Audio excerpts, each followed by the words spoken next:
trip. Say, by the way, have you all been paying your taxes? You, sir, have you been paying your taxes? Oh, I thought you would be. I heard there's some farmer here. Where's that big farmer that has all that money? His name is Bergstrom. Did he run off? Did he take off? Has he been paying his taxes? Anybody know? Well, I hope you've all been paying your taxes. You've been paying your taxes, sir? You have been? Okay. Just make sure you pay your taxes, because, you know, it's important to do that. Important to take care of that obligation.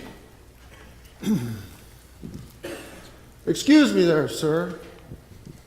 Yeah. But is your name Matthew? Well, my name's Matthew, but my friends call me Levi. Oh, so your friends call you Levi. Well, I'll call you Matthew then, Matthew. I have business to discuss with you. Oh, pray tell, what is that all about? Well, according to our records, sir, you are the tax collector for the Capernaum district. Is that correct? Well, I used to be, but not any longer. Well, we have had several complaints against you, claiming that you exceeded your powers when it came to collecting the taxes. Well, I have to be honest. When I was a tax collector, I did kind of go overboard a few times and probably took a little bit more money in than I really should have. Well, I have been retained, sir, to represent a number of your neighbors, and almost unanimously they feel they have been cheated by you. Now, we can do this, sir, the easy way, or we can do it the hard way. The choice is yours. Well, I've tried to pay back what I can. I have tried to pay back those that I've cheated the best I can, but you know, it takes some time. That may be true, but apparently not everyone has been paid back. Now, you can pay this up today, sir, or I'll see you in court tomorrow morning. No, I don't want to go to prison. If I go to prison, I'll never see the light of day again. I promise you, I'll do everything I can to Besides, I've changed. I really have. You've got to believe me. Well, that's what all the IRS agents have told me. You better find yourself a good attorney, sir, because you are going to need one. No, I can't go to jail. I'm a changed person. I met this man named Jesus. He came and he showed me the error of my ways. And I changed. I repented. He said, you have to repent. I repented. I'm sorry for what I've done, and I'll do whatever I can. So I beg you, please, give me a chance. Well, maybe you have changed. I can't say one way or the other, sir. Perhaps, maybe, just this one time, I can look the other way. But don't give me a reason. Don't give me a reason to come after you again, sir. No, I promise you, I've changed. Oh.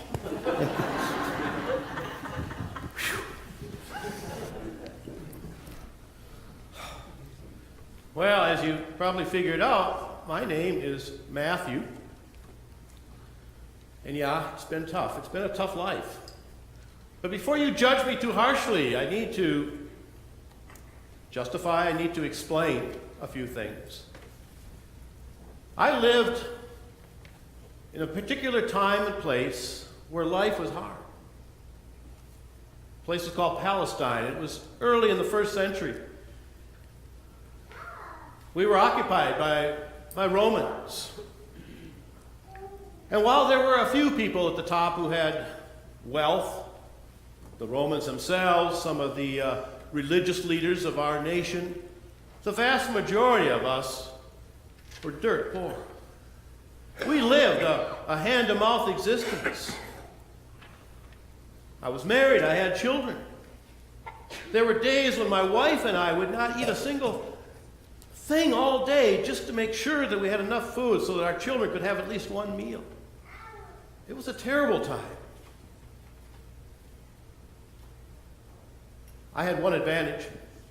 I had a bit of an education, and even beyond education, I just had a head for numbers, they say.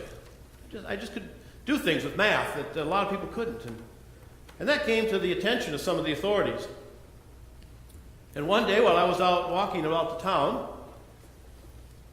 one of the Romans came to me and asked me if my name was Matthew. I said, yes. He said, we've heard about you. we'd like to make you an offer. How would you like to be able to afford to buy your own house? Feed your family?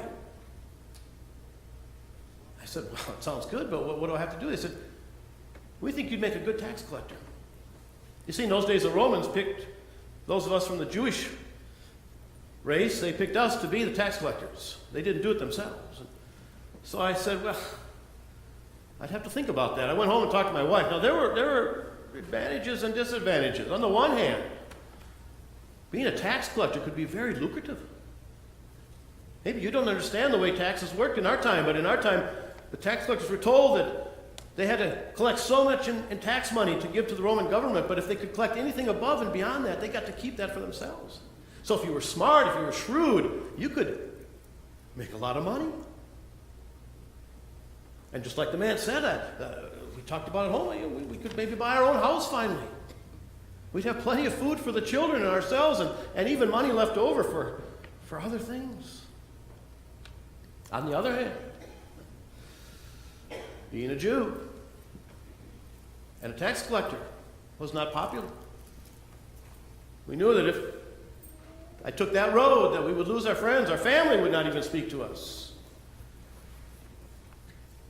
We'd be like outcasts. We talked it over, but in the end, we looked at our children in their rags. And we said, we've got to do this. And so I went back the next day and I said I would be happy to be trained in and take on the position of tax collector. So we were assigned to the Capernaum district, one of many tax collectors there, and that was good. That moved us away from our hometown, away from our family, but moved us into a new setting. Like I said, it was not easy. We were never invited over to anybody else's house for dinner. They'd have nothing to do with us. Whether they were Jews or whether they were Romans, the Romans had nothing to do with us either. The only people that we really had any contact with were the other tax collectors. We were among the outcasts. No one deliberately did anything to us. They knew that that could come back and bite them with their taxes, so they treated us somewhat kindly, but we knew that we were not welcomed. This went on for a couple of years, and indeed, I did make a great deal of money, and we bought a house. We had more than enough food for our family, for the children. We had extra money for other things. It was wonderful, but it also got to be very lonely. The fact that we were such outcasts in the city of Capernaum. And there were days when I wondered, had I made the right decision? Had I made a mistake? There was a struggle going on within me. It was a spiritual struggle. The longer I was in the business of collecting taxes, the greedier I became. And yet there was something within me that kept fighting against that. I knew something was wrong. And then one day, a man came from Nazareth to live in our village. And he began to teach, and he began to go out and preach. And everyone everywhere was talking about this man Jesus. And so like everyone else, I was curious, and I went out to the hills around Capernaum and found him and listened to his sermons, and I did that quite frequently when I had the time. And this man preached a different kind of message. He preached a message of love. He said that God, our Father, loves us and cares for us, that God, our Father, wants to have a relationship with us, and that the only thing that's preventing us from having that kind of relationship with God, our Father, is our cold hearts, is sin. But Jesus told us that if we would turn from our sin, if we would repent of our sin, that God, our Father, would cleanse us, would make us new, and would create within us a new heart. This man, Jesus, he stirred my heart. I began to think long and hard about my life and where it had led me, and I talked it over long into the evening with my wife. We talked about the message of this man, Jesus. And the battle continued within me. There was something that pulled me towards Jesus, but there was something that held me back. What if I truly repented? What would that mean? I'd have to give up my money. I'd have to give my money back to those I cheated. I'd have to go out and find some other kind of work. I didn't know what would happen to me. But while I was struggling with this, one day as I was sitting in the tax booth, counting out the money, and suddenly a shadow was cast over the table. Someone was standing in front of me, and I looked up, and there was Jesus. And you know, all he said to me was, "Come, follow me." And at once, it was like the war within my heart was over. At once I got up and I said, "Yes, Lord."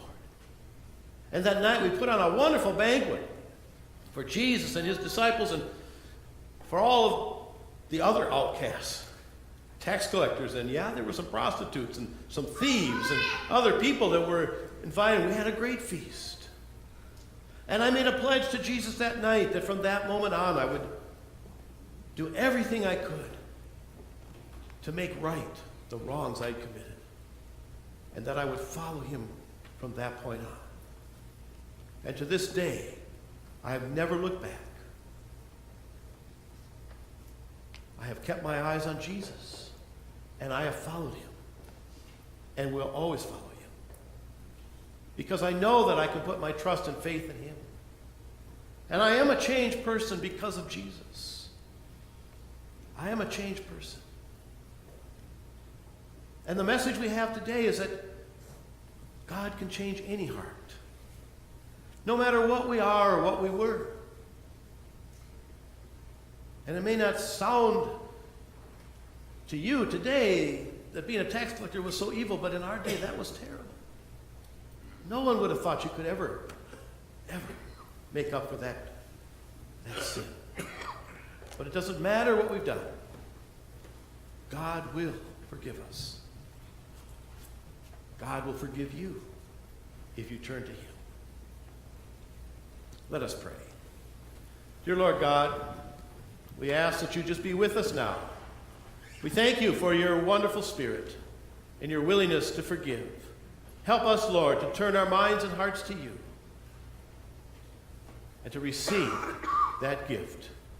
In Jesus' name, amen. And I believe Pastor told me you're going to sing a hymn now. So if you are, I invite you to stand as you are able and join in.